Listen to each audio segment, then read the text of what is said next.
welcome back to Car Corner.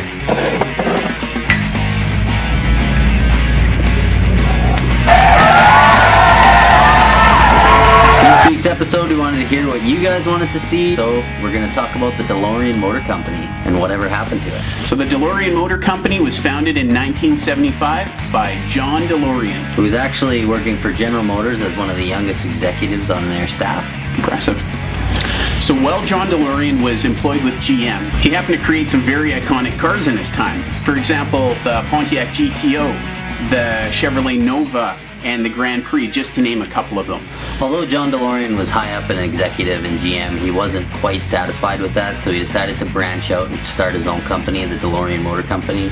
And the first car that they released, the iconic DMC-12 from the Back to the Future trilogy, known as the Time Machine.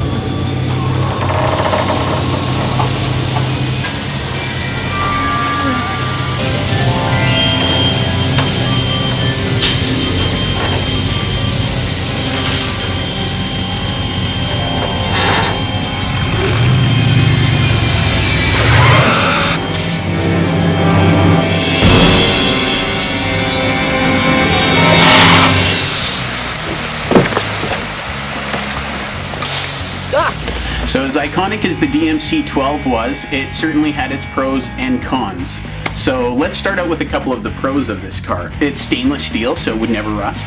Gull-wing doors. Pretty cool. Look like a Lamborghini kind of. It's unique. It's like the only car that I've ever seen that looks like that too. Now the cons.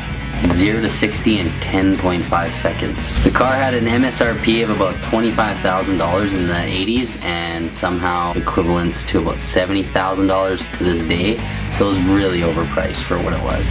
So when DeLorean was first designed, it actually hadn't been launched till about 8 years later, and 8 years later happened to be in the early 80s, which was a depressed market for the auto manufacturers. So he really came out struggling just to get his company finances in order. So in 1982, DeLorean ran into some issues. DMC was going into receivership, and he needed to come up with $17 million fast.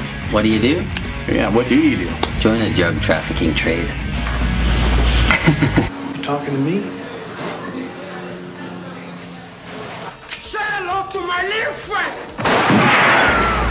So John DeLorean started trafficking and smuggling cocaine from Colombia into LA, where he then ran into a sting designed to catch somebody else. He was then later cleared of all drug smuggling charges, so I mean, seems like he snitched on somebody and gave up the right person's name, because he was cleared of all charges. Snitches get stitches.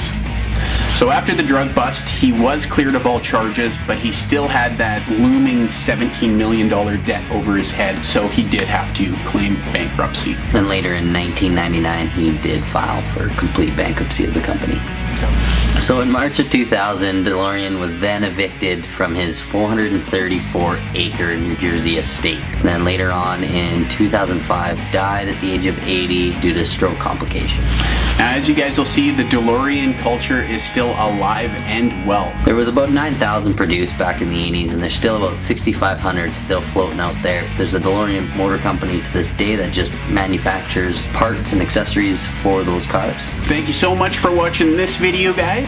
Don't forget to like, comment, and share this video with your friends and family. And don't forget to hit this link above, YouTube page, go comment, subscribe to it. And this week's burnout? Obviously a DeLorean. Of course.